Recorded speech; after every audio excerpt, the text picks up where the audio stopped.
Thank you so very much. I'm honored to be here, and especially honored to be introduced by Stephen Coughlin. Steve and I both are banned from briefing the military branches the way we used to. Actually, I think that's the first time where I met Steve. But I'm so delighted to be here. You know, people ask me all the time, Brigitte, don't you get depressed talking about terrorism and radical Islam? And I say, of course I do. I'm a human being just like all of you. But you know what keeps me so alive and so energized and so excited to do this day in and day out is when I travel our amazing country and see people just like you who take the time out of their busy schedule to come here and hear me speak about national security and what we can do to defend our country. I am honored by your presence. Thank you for being here tonight, and thank you for inviting me to stand here and share my message. Thank you very much. Obviously, radical Islam and national security right now are discussed on the news media as a part of our daily routine. You turn on the TV and every single day there is something about radical Islam and what's happening in the world. We are seeing a true rise of radical Islam happening throughout the world. As I'm speaking to you right now, there are 44 conflicts around the world happening between Muslims and non-Muslims, regardless what nationality these non-Muslims are, regardless what language they speak, regardless what color their skin is, regardless what passport they hold. 44 conflicts around the world. And you've been hearing a lot this week about what's happening in Nigeria and what's happening with Boko Haram. What you're not hearing a lot in the media talked about is these girls that were hijacked were majority Christian. The area that they came from is a majority Christian area. The schools they were kidnapped out of is a majority Christian school. The Muslims, the girls who escaped or were let go were the Muslim girls, not the Christians. And this is what the media is not talking about and is not emphasizing. These girls are being raped up to 15 times a day. I read a testimony of one of the girls who escaped. Those who are refusing to convert to Islam are being beheaded. And everybody talks about, oh, it's because they hate Westerners. This is why they're doing this. That's why, because they hate Western education. If they hate Western education only, then why did they let the Muslim girls go and keep the Christian ones? So as I'm talking to you right now, 44 conflicts around the world. And while we pay attention to what's happening in Iraq and Afghanistan, people do not pay attention to what's happening in Djibouti, what's happening in Chad. It's completely off our radar screen. What was happening in Nigeria was off our radar screen if it wasn't for Boko Haram kidnapping over 270 girls. That's when the world started talking about it. Radical Islam is on the rise. And now they turn their eyes to America. And their eyes have been on America for the last 30 years. America has been attacked under different administrations, regardless what type of administration we had, whether Democrat or Republican. America was attacked under the Carter administration with the hostages in Iran in 1979. He was a Democrat. America was attacked again under the Ronald Reagan administration in Beirut in the bombings of the Marines in Lebanon in 1983, a Republican. America was attacked again under George Bush Sr. administration. America was attacked again under the Clinton administration. It was actually under President Clinton that the World Trade Center was attacked the first time in 1993. It was also under President Clinton that the Taliban trained 10,000 Al-Qaeda members in Afghanistan. These people were not being trained for entertainment. They were being trained to attack the United States of America. At that time, George Bush Jr. and Dick Cheney were not even a blurb on the political American landscape. And then America was attacked again under George Bush. And everybody woke up the next day asking, why did they attack us? And everybody thought, if we just get rid of George Bush and elect President Obama, all our sins are going to be forgiven. The whole world is going to get together and sing Kumbaya. Obviously, that did not happen. Because 2 days after President Obama became president-elect, Al-Qaeda issued a press release saying, we continue our war, our jihad against the United States, regardless who lives in the White House. And since President Obama became president, we have arrested in the last 4 years 226 homegrown terrorists, homegrown terrorists, 186 of them are Muslims. Now, we have a problem in our country when a faith-based group that accounts for less than 2% of the American population is responsible for over 80% of terrorist attacks and terrorist plots against the United States. That is a problem we must talk about as a nation, coming together, throwing away political correctness and coming together as one to address this problem. As you can see, I'm very passionate about the national security issue. People ask me all the time, where does this passion come from, Brigitte? Well, allow me to share with you for 5 minutes my background so you'll understand why this issue is very close to my heart. You see, terrorism affected my life since I was a child. I was born and raised in Lebanon, the country that used to be the only majority Christian country in the Middle East. We were open-minded, we were fair, we were tolerant, we were multicultural. We prided ourselves on our multiculturalism. We had open border policy. We welcomed everyone into our nation from the surrounding Arabic world because we wanted to share with them the westernization we had created in the heart of the Middle East. Muslims used to send their children to study in our colleges because we had built the best universities in the Middle East. They graduated and worked in our economy because we had built the best economy in the Middle East, even though we did not have any oil. Beirut became known as Paris of the Middle East, the banking capital of the Middle East.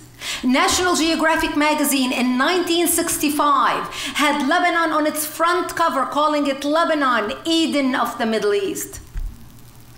All that began to change.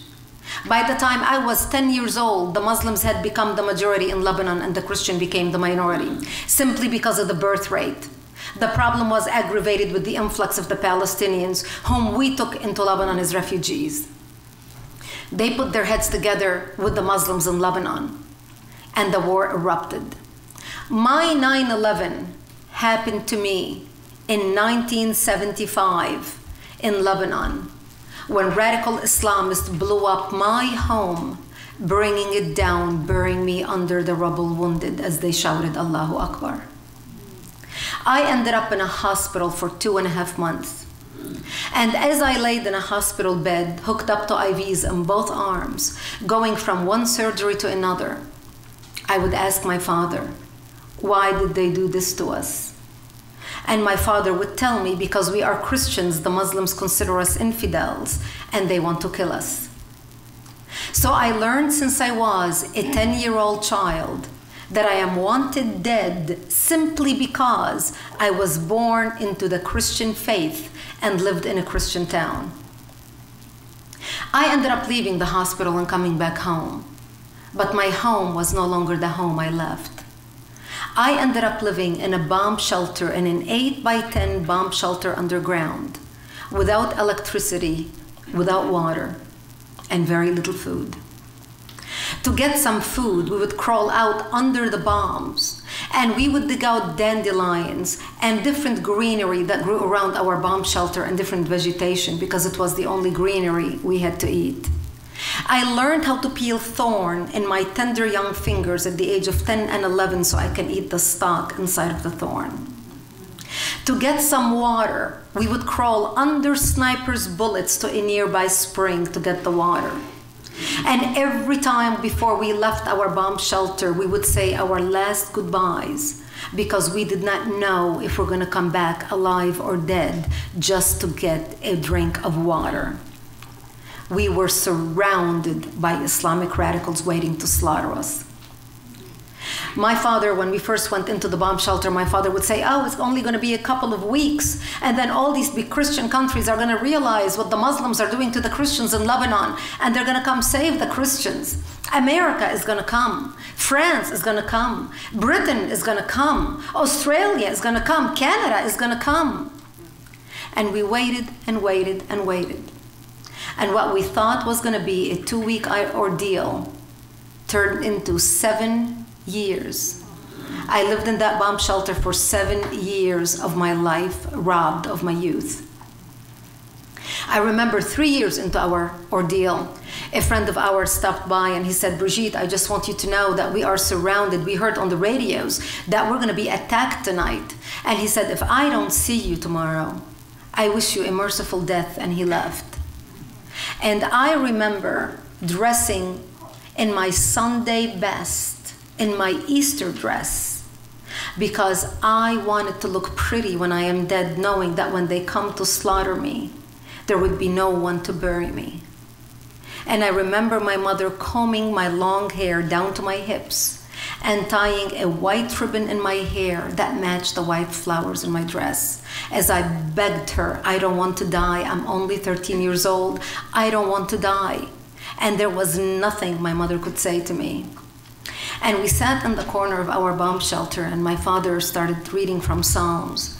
I shall walk into the valley of death and fear no evil, for thou art with me. And my parents said to me, when they come to slaughter us tonight, we'll create a distraction. You just run towards the Israeli border and just never look back, just run away. They said, we lived a long life, you are an only child.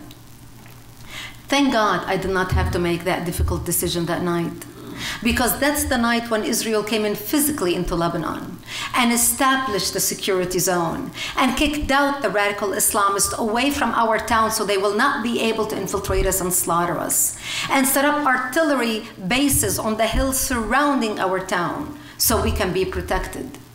And we went on living like this for another 5 years until 1982, when Israel invaded Lebanon. And that's when Israel went all the way into Beirut and kicked the radical Islamic as much as they can out, including Yasser Arafat, all the way to Tunisia at the time. And that's when we came out of the bomb shelter and back to rebuilding our lives. Israel was working with the Christians in Lebanon, helping them take back their democracy and kick out the radical Islamic element that had taken control of the country, while the rest of the world watched and no one was paying attention. I came out of the bomb shelter and back to rebuilding my life and our life. I ended up moving to Israel in 1984 and becoming news anchor for World News in the Middle East, covering world events and reporting on world events. And as I read the news night after night, I started realizing that there was a pattern developing. Because no matter where the terrorist activity took place, and remember, this was in the 80s, I did the news from 84 till 1989. No matter where the terrorist activity took place, no matter where the terrorist attack, what continent, it didn't matter. One thread was in common. The name of the perpetrators were always Muslims. Ahmed, Muhammad, Hussein, Ali. The name of the victims were always Westerners, Christians and Jews. Terry Waite, Terry Anderson, Colonel Higgins, the Achille Lauro, the TWA flights, the Pan Am flights, and I can go on and on. Actually, in my first book, Because They Hate, I list pages upon pages chronologically all the attacks against the United States where America hit the snooze button and went back to sleep. And I learned very quickly that what I used to think was a regional problem between a majority Muslim Middle East trying to either kill or expel the minority Christians and Jews had become a worldwide problem. But the world was not paying attention. The world was not connecting the dots. The world lacked imagination. And isn't this exactly what the 9/11 Commission report said to us? We lacked imagination. It's not that we did not know that Al-Qaeda wants to attack the United States. It's not that we did not know that they are bent on attacking us and destroying us. After all, we have never been faced with an enemy who is so direct.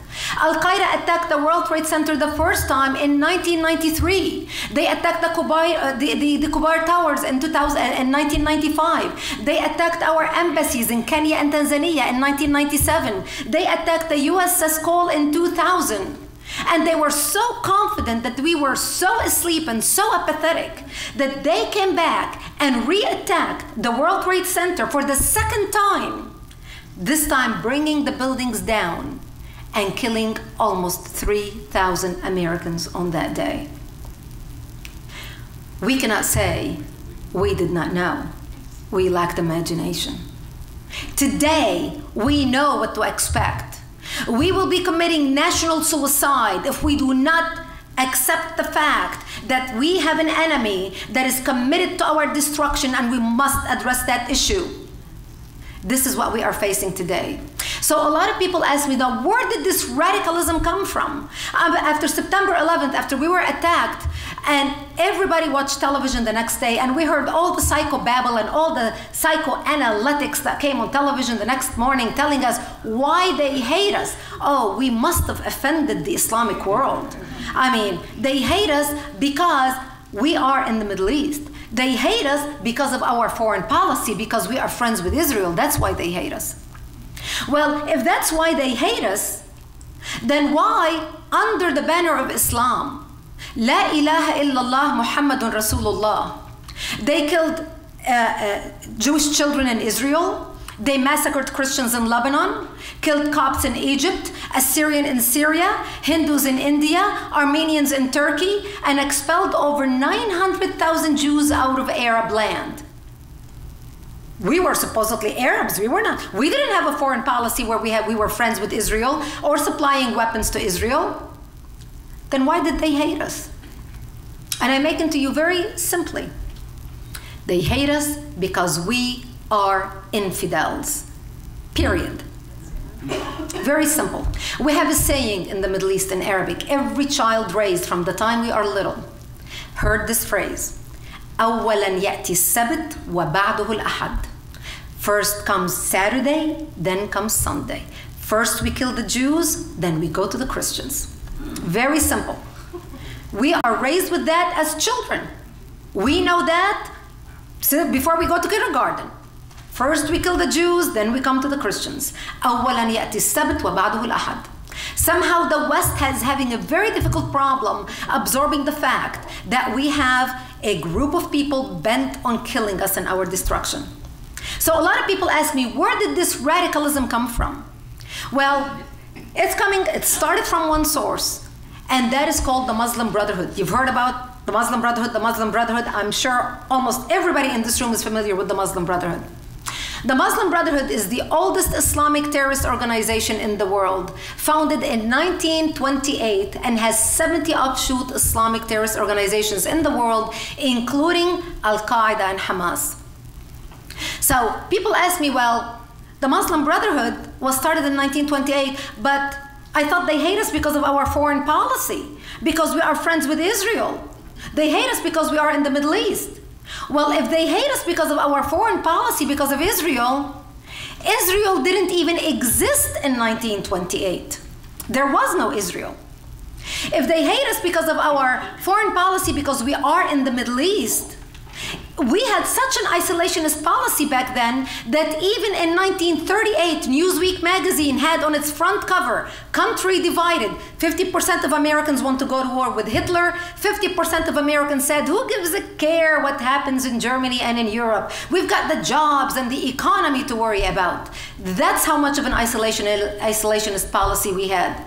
So why was the Muslim Brotherhood founded in 1928? They were founded to bring back and re-establish the Islamic Caliphate. Because a group of mullahs in Egypt sat together and said, how can Ataturk in 1924 end the Islamic Empire? How can Christendom win over Islam? We've got to resurrect Islam. Islam is superior to all other religions. So they launched the Muslim Brotherhood.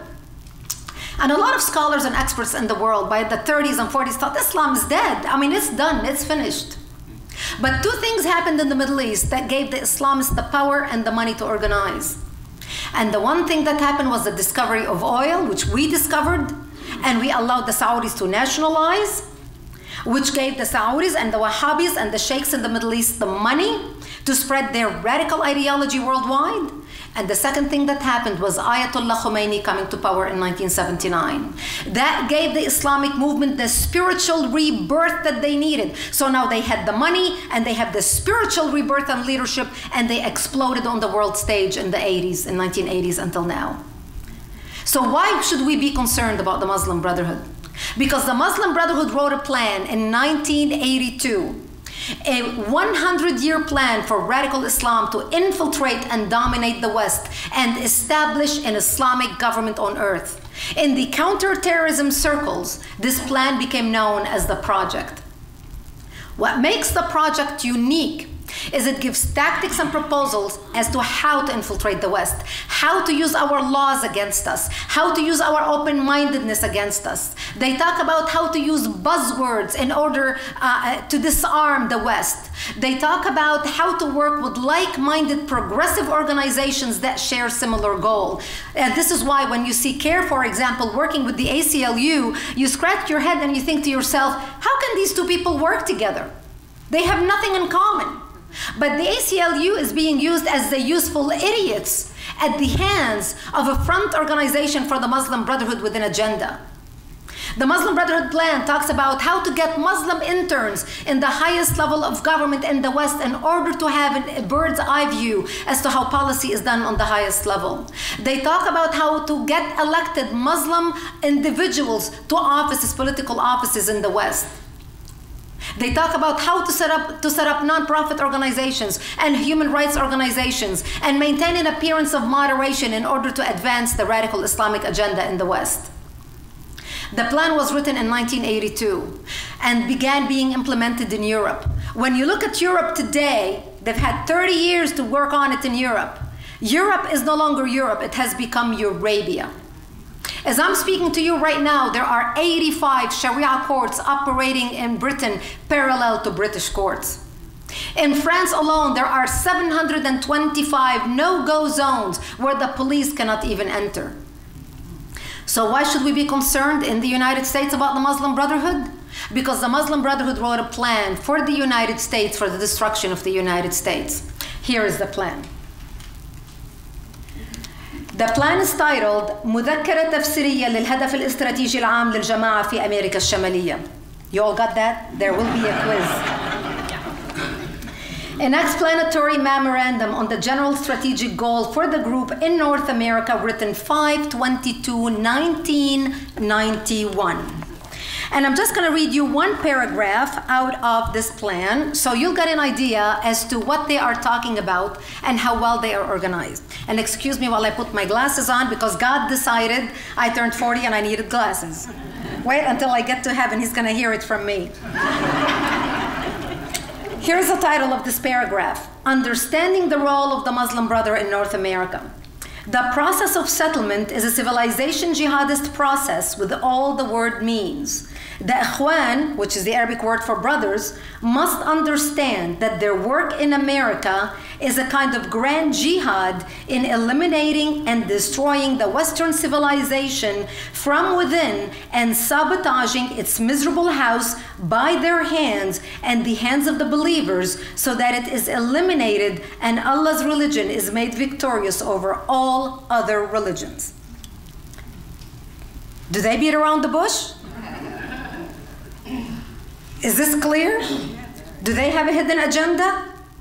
We have never before faced an enemy that is more direct, more open. They tell us exactly what they want to do. They not only tell us what they want to do, they write press releases about it. They issue video press release, put it on the internet, send it to Al Jazeera so CNN can air it. They're telling us exactly what they want to do. We are burying our head in the sand pretending this problem does not exist. I read this to you because as you can see, I don't need a script to deliver a speech. But I'm no Obama. But, sorry, the devil made me do it. But I wanted to make sure I read it verbatim so you don't think I'm taking words out of context on changing anything. But the most important page of this document is the last page. Because the last page lists 29 front Islamic organizations set up for the Muslim Brotherhood in the United States for the destruction of our miserable house from within. And few of these names you are very familiar with. Number one on the list is ISNA, Islamic Society of North America. You've heard of ISNA before, and the reason why you've heard of it is because they are now advisors to President Obama about Middle East policy. Number 2 on the list is the MSA, Muslim Student Association. The Muslim Student Association has more chapters on American college campuses than the Democrats and the Republicans combined. And you wonder why we have a problem in our universities. Number 8 on the list is the North American Islamic Trust, NATE. NATE owns the deed to the majority of mosques in the United States. Number 22 on the list is Islamic Association for Palestine, which later became CARE, Council on American Islamic Relations. That's the problem we have now. This plan is so detailed. They talk about how they set up organizations for every segment of our society, how they're going to target the media, how they're going to target publishing, public relations, education, and every area you can think of. And at this point in my presentation, I'm going to focus on education, because education is how you shape the future of a country. And because of the oil wealth, the Saudis started pumping millions of dollars into our universities, setting up Middle East study departments and political science departments, and appointing Arab professors who are anti-Israel and anti-America to teach our children that Israel is evil, America is bad, and the Islamic world is the poor underdog and the oppressed. Here is the extent of Saudi peddling that has taken place on our college campuses. Look at the sum of monies that have been pumped in. $20 million was given to the University of Arkansas from the King of Saudi Arabia. $22 million to Harvard University from 2 Saudi sheikhs linked to Al-Qaeda. $28.1 million to Georgetown, $5 million to MIT, $1.5 million to Texas A&M, $5 million to Rutgers University, $5 million to Columbia University. Other recipients of Saudi tainted monies include UC Santa Barbara, Johns Hopkins University, Duke University, American University, UCLA, Howard University, and I can go on and on and on. You get the idea. From the Ivy League to the community colleges and everything in between, we pump the gas and they pump poison into the hearts and minds of our future generations. And that's why we must become energy independent tomorrow. Amen.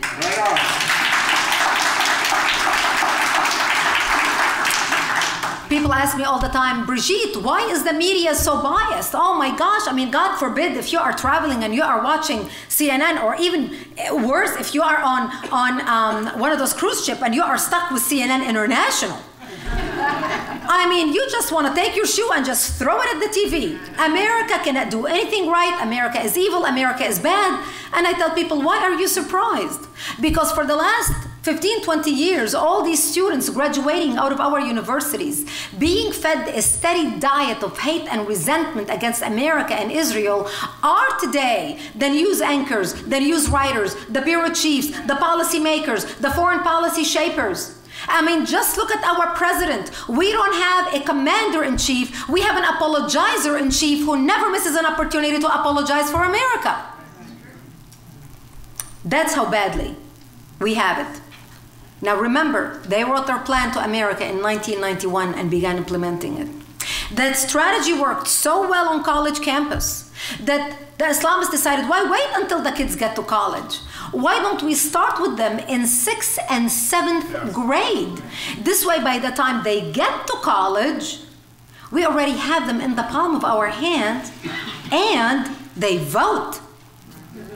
So the Islam Project was launched, and the Islam Project introduced the study of Islam in textbooks. So they started providing consultants to America's top publishers like Houghton Mifflin, McGraw-Hill, Apprentice Hall, to teach Islam as a course, as a part of the curriculum in public schools. So the Islam course was launched. So the Islam course basically is a 3-week course where students had to recite and memorize verses from the Quran, adopt Islamic name, fast for Ramadan if they can, so they can experience what it's like to be a Muslim, and then go to a mosque on a field trip to really understand what it's like to be a Muslim. Now, when I started speaking about this, when I did the research, after my second book came out, They Must Be Stopped in 2008, people would say to me, oh, Brigitte, you are exaggerating. That couldn't possibly be happening in our public schools today. And I said, oh, really? There is nothing like show and tell. As you can tell, I've got practice doing this, can't you? Here's the Islam course that started. This Islam course was the course put out by a company called Interact Publishers, Inc. This is copyrighted in 1991. And I'm not going to subject you to the whole course, but I'm going to give you an idea. This began in California and in Texas. So here's the course about Islam. This is a training course for the teachers. Here's how the teacher starts the introduction for the class. From the beginning, you and your classmates will become Muslims. You will be a member of a caravan. The teacher continues her or his instruction by saying, dressing as a Muslim and trying to be involved will increase your learning and enjoyment. Finally, trying your best at all tasks will guarantee you an excellent grade and a more enjoyable time. The teacher is already dangling the grade carrot in front of the students. Here are the list of Islamic names students can choose from. You've got boys' names and girls' names. Boys' names, Abdullah, Khalid, Hassan, Hamza, Ibrahim. Girls' name, Karima, Maryam, Noor, Amina, Fatima, etc., etc. Here are wisdom cards. Now, I chose this wisdom card in particular because it has to do with jihad, which is something that our government is trying to completely avoid talking about, because as far as we should understand jihad, as far as our government wants us to understand jihad, jihad is basically yoga. To better yourself, to meditate and reach deep into your soul to become a better person. So here's what this wisdom card says. Now, these wisdom cards are like cue cards for the students to memorize their Islam lesson. So these cue cards talk about jihad. A jihad is a struggle by Muslims against oppression, invasion, and injustice. And this is a fact card. Now, if these words sound familiar to you, it's because these are the talking points of Al-Qaeda. Every time Al-Qaeda issues a press release against the United States as to why they're fighting us, what do they say? We are fighting against injustice. We are fighting against invasion. We are fighting against oppression. Anytime you hear Palestinian suicide bombers, when they do the video, their last video about why they're blowing themselves up, the freedom fighters. We are fighting against oppression and injustice and occupation and invasion. So do you see what's happening here?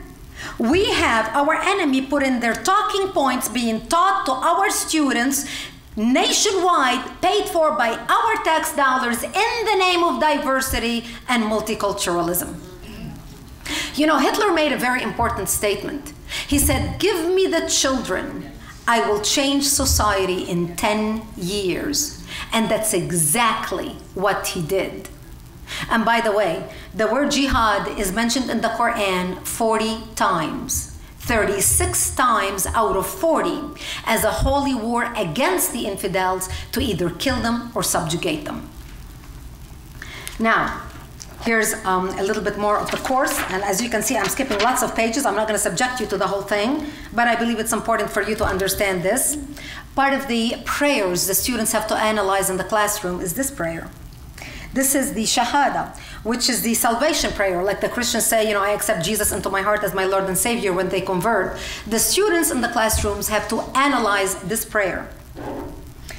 Praise be to Allah, Lord of creation, the compassionate, the merciful, King of judgment day.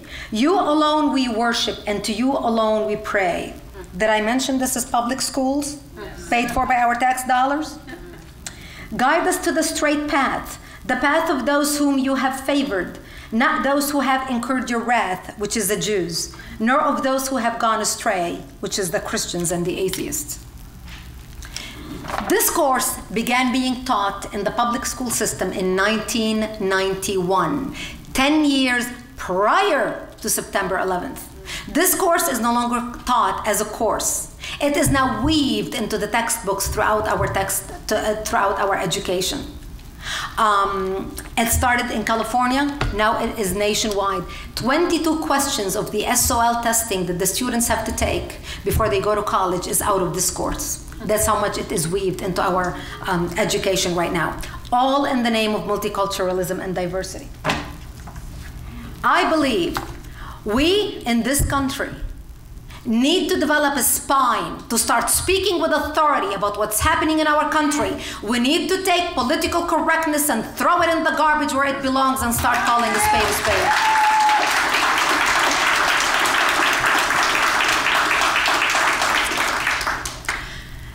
I am all for educating our children about all religions in public schools. My kids went to public schools. I have 2 daughters.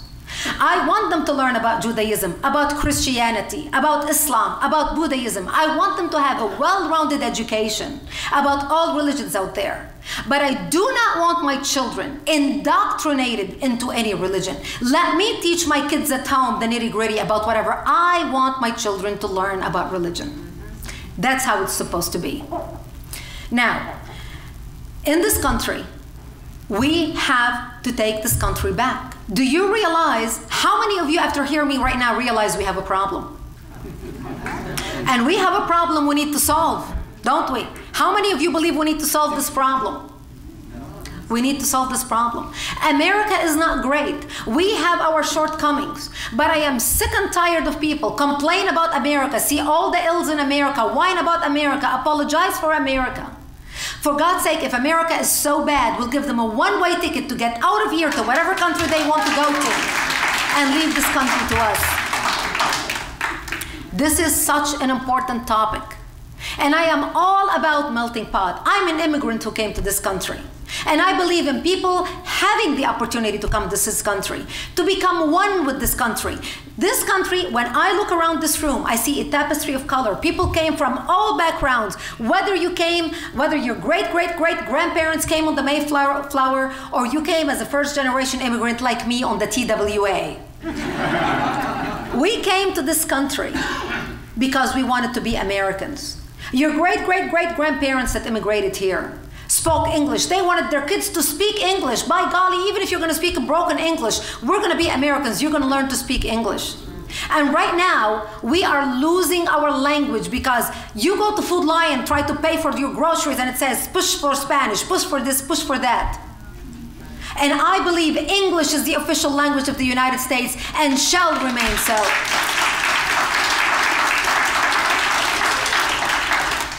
We came here to be Americans. I am sick and tired of people who say, I'm an African American, and I'm a Vietnamese American, and I'm an Italian American, and I'm a Mexican American. I am nothing but an American.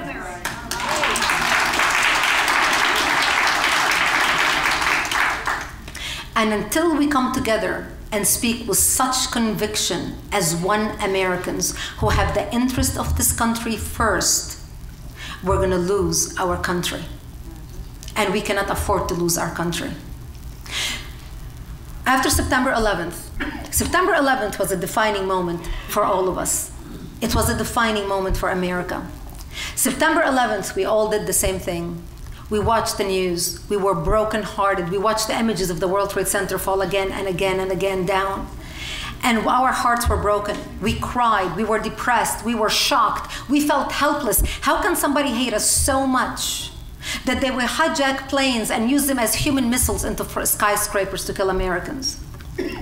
My daughters came home that day, and they were young, 10 and 11 years old.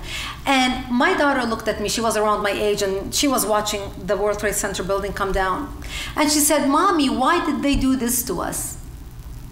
And I found myself looking into my daughter's eyes and repeating to her exactly what my father said to me 30 years earlier in Lebanon. They hate us because they consider us infidels and they want to kill us. Here we were, 2 generations apart, 2 continents apart, 8,000 miles apart. I was a young Lebanese girl, she's a young American girl. I spoke the Arabic language, she spoke the English language. Continents apart. And I found myself repeating to her exactly what my father said to me. That day was my defining moment.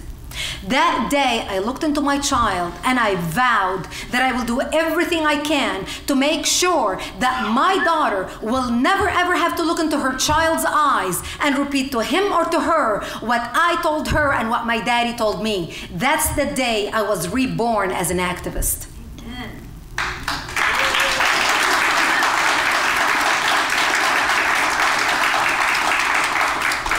That's the day I found my purpose. I'm very privileged to have found my purpose at a young age, where I had enough energy left in me to go kick behind to mobilize a movement across the nation, and old enough to have the little bit of wisdom to know how to maneuver it and how to set it up. I started speaking. I formed a nonprofit organization called ACT in 2002 as an educational foundation. And I started speaking nationwide, and I started speaking to groups from 7 people meeting at Frankie's Ribs in Pungo, Virginia, where the average age was 80 years old, and I had to repeat every word, and everybody says, huh? At 7 a.m. in the morning. Who means at 7 a.m. in the morning? But I was willing to speak to anybody that is willing to listen, from groups of 7, 8 people to groups of 10,000 people a time at some of these mega churches. And after I gave every lecture, one question kept coming up: what can I do? Now that I'm educated, give me something to do. I had no idea things were so bad. And I learned very quickly, we can educate until the cows come home. Nothing is going to change. Education is important, but education by itself is not sufficient. Education must be coupled with action.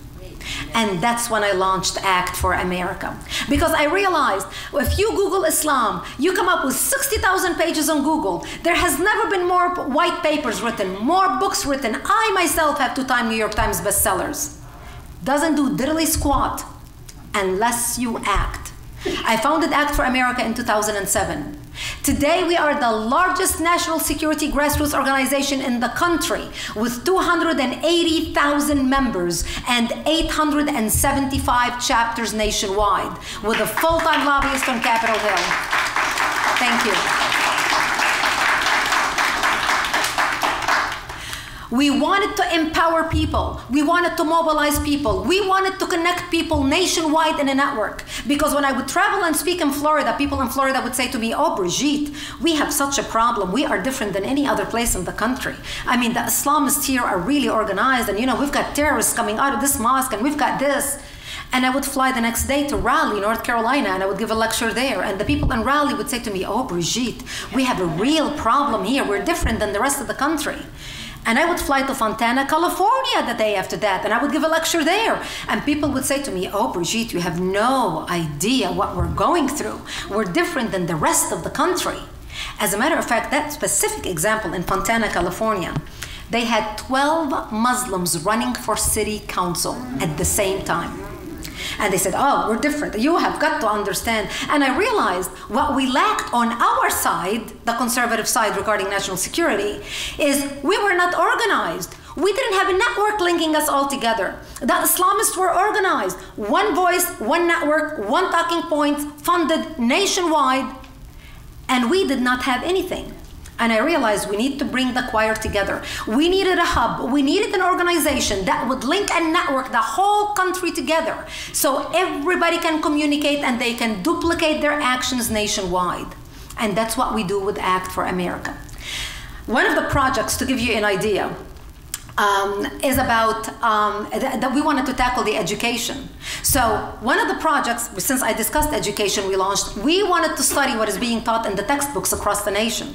So we launched a textbook project that took us 2 years. We analyzed 38 textbooks taught across the country of social studies books and history books to see what they're teaching our children.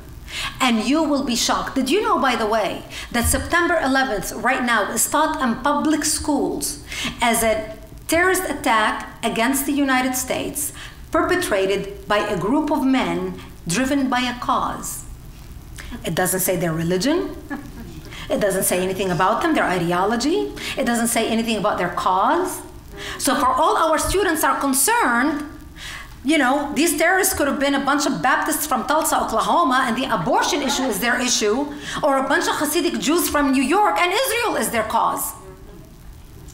But this book that I'm quoting to you, it was published in 2005, less than 5 years after September 11th.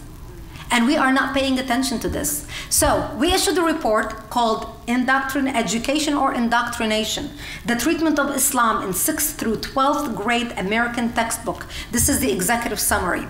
The report is on our website. Now, we not only wrote a report, because a lot of people write reports, and what does it do? It sits on the shelf. We mailed it to 70,000 elected school board members nationwide. And we said, what are you going to do about it? We not only mailed it to the school board nationwide, but because we have chapters in every community nationwide, including Alaska and Hawaii, we had our chapter leaders go meet with their elected school board members and say, hey, John Smith, you're in my community, I voted for you, you are watching, you are on the school board, I've got 2 kids in school. Did you know about this report that Act for America just put out called Education or Indoctrination? And Mr. Smith would say, well, no, I haven't read it yet. He'll say, okay, I know they mailed you a copy, but here's another one, I'm handing it to you. Now, I want to know what you're going to do about it, because if you're not going to correct it and put the truth out to our children, we're going to kick your nice little hiney out and elect somebody else in your place next election day. That's a language they understand. And I am proud to tell you that we have already pulled school books out of textbooks, out of school districts in the country. And we just passed a law in Florida, the first law giving power to the schools instead of the State Board of Education in Florida to decide what textbooks your children or their children read. And we're taking that law nationwide. You can read the full report about this. It's 222 pages on our website, actforamericaeducation.org. Another issue we were working on, and that is something that is very near and dear to our hearts, and that is the passage of American laws for American courts in our country. Many people don't realize that there are Sharia courts right now already operating in the United States. The Center for Security Policy, Frank Gaffney, did an incredible job and was the leader in starting ALAC. Frank Gaffney, please stand up.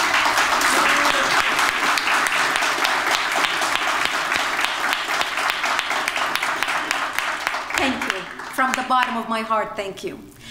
Frank Gaffney, the president of the Center for Security Policy. The Center for Security Policy and us worked together like this and started, because we have the grassroots network and because they had the law, we combined our efforts together and started contacting our chapter leaders who went to their local elected officials and started passing laws. And here's how we're doing it. For example, in Florida, we have 26,000 members in Florida. 26,000 Act for America members in Florida. So what we would do is we would send an email out, let's say when there's a bill coming out, and we would say, how many of you are lawyers who would like to volunteer on working with us on this bill? And we would get about 30 responses. We would have 30 different lawyers, and they would say, I would volunteer my time pro bono. And then we would send another email and say, how many of you have personal close relationships with your elected official in your state? And we will get about 100 different emails. I know so-and-so, I know so-and-so. And then we would screen all the emails we would get, and then we would see who has direct connection with the highest elected officials, who have seniority levels that we can go approach them in order to introduce the bill. And I'm proud to tell you that we were able to pass ALAC in Louisiana, Arizona, Tennessee, Kansas, Oklahoma, North Carolina, just passed in Florida this week after 4 years trying. And this is just the tip of the iceberg. We have so many other bills that we are writing. Right now, we just hired an attorney that actually we're writing one bill after another that we're going to start introducing. Because of our chapter network that we built nationwide, we now have built the pipeline by which to funnel as many legislation as we can nationwide.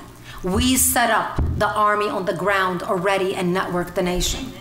That's what Act for America does. And this is why I am so proud to speak here before you today, because I know many of you do not know who we are or what we are. How many of you receive our emails, by the way? Act for America emails, raise your hand. Some, obviously I see some members. Those of you who do not get our email, I urge you to do so. And before I move to the question and answer, I want to wrap with a few things in here. Before we move, things I want to mention. On your chairs, there were seats about signing up for Act for America emails. Those of you who do not get our emails and action alerts, Please do sign up to get them. We send very important information out. We work together, like with Frank, with Steve Emerson, with other organizations who have important information out to get to you, or important articles that they write that we need to inform you on, so you can forward it to other family members that you have in other parts. We need to be able to reach you, especially when we are introducing a bill, because unless we have your email, there is no way for us to contact you directly in a timely manner to notify you of a bill coming down for a vote. So if you don't receive our emails, please sign up to get our emails. They are free, they don't cost you anything, and just check the box at the top, receive free ACT email newsletter. And I cannot end my presentation without asking all our veterans and active military who are in the audience to please stand up and be recognized. And remain standing after all the clapping is done, all our military personnel.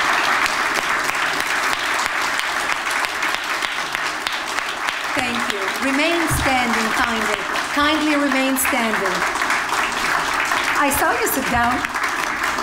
Kindly remain standing. I have a message for you.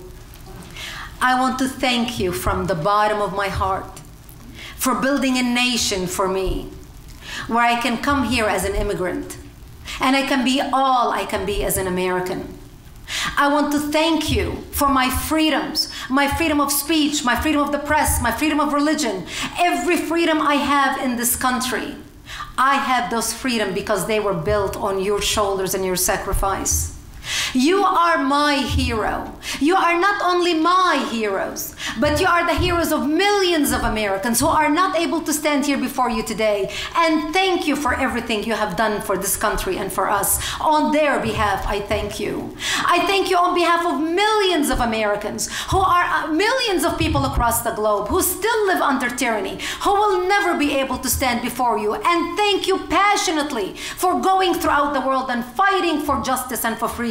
On their behalf, I thank you. I thank you for every night you slept away from home. I thank you for every meal you missed. I thank you for every family occasion you missed. I know that while you were missing all your loved one, we are sitting here celebrating our holidays with our loved one because you paid the price and you paid the sacrifice. And I vow to you that I am building an organization with ACT for America that will always honor you, that will always praise you, that will always lift you up, that will always see to it that we remind our young generation just of the sacrifices that you have done and where their freedoms come from, because their freedom is built upon your shoulder.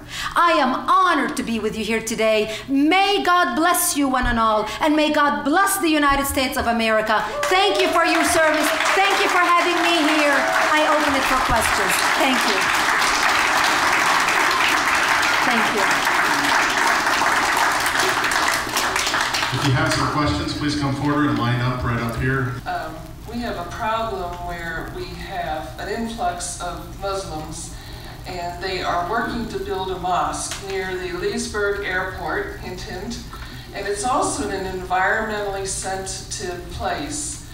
Somehow, because of the Loudoun Times-Mirror, we're not able to, as you pointed out, to get facts out to people. And I do want to thank you as a military mom that you are making a special effort to try to make this a personal women's effort. But, you know, what can we do without a legitimate way to get the truth out about them, you know, taking advantage of the religious freedom issue? A great question, and actually I wish I had Kelly Cook, my National Field Director, because we are working on this nationwide, and here's how we are stopping that in certain areas by going after their zoning permits. We have been able to stop mosques that we knew that were linked to radicals associated and funding that mosque by going after the zoning permit and doing it in the early stages. And if you have a problem with that, I know you can talk to Gil, and I know that Gil and Kelly can give you tips on, you know, I don't understand the details of the situation, but there are ways. In some areas we are successful, in some areas we're not, depending on what stage they are in. But we can guide you with that. We have a lot of chapter leaders who work on this issue actually, and we have worked with them nationwide in different communities on issues like that, and we have been successful in a lot of them. Yes, thank you for your presentation. Would you please expand on Sharia law as it relates to freedom of speech, particularly here in America? Again, what I'm looking at is there seems to be a movement to silence people who might be critical or have any comments that are believed by other people to be derogatory of the religion or the ideology. Well, it's Sharia law. Sharia law is the codification of the Quran. Pretty simple.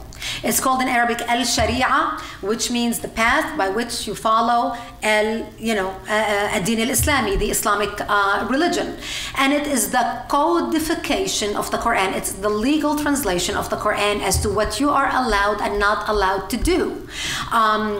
That is the problem with Sharia law, because it is not compatible with our freedoms in the West. Now, part of Islam is you cannot criticize their religion. You cannot say anything bad about the Prophet. I mean, listen, the Prophet used to behead people who say bad things about them. And that's why there is a systematic movement right now, not only in the United States, but look at the UN Resolution 1618 that they are trying to push right now, basically the OIC, trying to control our freedom of speech, and our own government is signing on to it. So it is a problem that we are trying to address. I know that every year we have Freedom of Speech Day at Act for America, where our chapters hold meetings nationwide and provide information on how we can protect our freedom of speech. But it's like Steve Coughlin said earlier, you know, we are losing our freedoms of speech. I mean, while Steve and I used to be able to go into the FBI and the Pentagon and the Joint Staff and give presentations like this, we no longer can do that. And we need to speak now while we still have a voice before that voice goes. And so when you sit on the sidelines and say, no, that doesn't matter, believe me, it matters. We have seen things change a lot in the last 5 years. And this is why Act for America is working very diligently in trying to get the word out. And I can tell you one thing that we are working on right now is we want to hire a public relations firm that can get the word out. Right now, CARE is, funded to their ears. They have, PR firms getting their talking points to the media. They are all over the media. Well, we have to scramble to get a word out. We are always responding instead of going on the offense and driving the argument. We are just responding to the argument. And our next goal with Act for America is have a full-time communications director focused on getting words and press releases to the media in a timely manner at all time. So any of you who would like to help us financially make that possible, please do. If any of you knows some people who are connected, who can help us make that happen, it's going to cost us $140,000 a year. So we need to raise that amount of money in order to have the right response to the media to get the word out and start doing what we need to do, and we need your help. So if this subject is important to you, please stand with us financially. We appreciate your help. Hi, Brigitte. I'm Dana Weinberg. I work with Gil. Sometimes they call him Obi-Wan St. John. A couple things. I'm Jewish, and I'm working with some of the Jewish organizations right now. I made a 15-minute speech this past Saturday about the textbook project in front of 50 people in our temple, and they have no idea what's going on. So I'm going to continue that. I met a couple of leaders in the Jewish community, and they really get it. They really do, but they're not going forth with it. One of them said they're concerned about why some of the synagogues are not putting up barriers and bars. What do you think the Jewish community should do about, and should we be that concerned about the temples being bombed or attacked, given how bad it is here? Well, it is very bad, and the Jewish community is already, I mean, listen, I cannot think of any temple I have ever spoken at where they did not have security, just regular security to attend Shabbat services. But this is what the Jewish people have to deal with, dealing with the religion of Islam. The peaceful religion of Islam, let's put it this way, the religion of peace. It is a problem, but I can tell you it is not much of a problem here compared to England. I was in England speaking, and the Jewish communities in their homes had, those not barbed wires, what do you call them, those metal bars on their windows. The school had a fence like 10 feet tall with barbed wire on the top around the Jewish school to protect the children. The Jewish community in America better wake up now. The problem with the Jewish community in America is they always hide, they are always afraid, they do not want to create problems. Oh, don't create trouble, don't, muddy the water, this too shall pass. Bullies pick on the weak. And the Jewish community needs to stand up and speak boldly about the problem. And they are not willing to address it. They are not willing to talk about it. They avoid anybody like me or you who boldly speaks about it. And that needs to change. And that needs to change from within the Jewish community. And thank you for all you do to educate. I mean, it's a problem. Thank you, Sylvia Ross. I actually am a co-director for a legal aid clinic I won't name, but I see the practical impact of the Sharia system in an everyday client who may show up and either they are looking for counseling on a religious asylum issue, they've converted from Islam and become a Christian in their home nation and they're being persecuted, or we may potentially, and we have seen, women who have to deal with living under the system and the typical things that can happen to women because of Sharia law. Is ACT here in the United States? Yes. Is ACT going to take advantage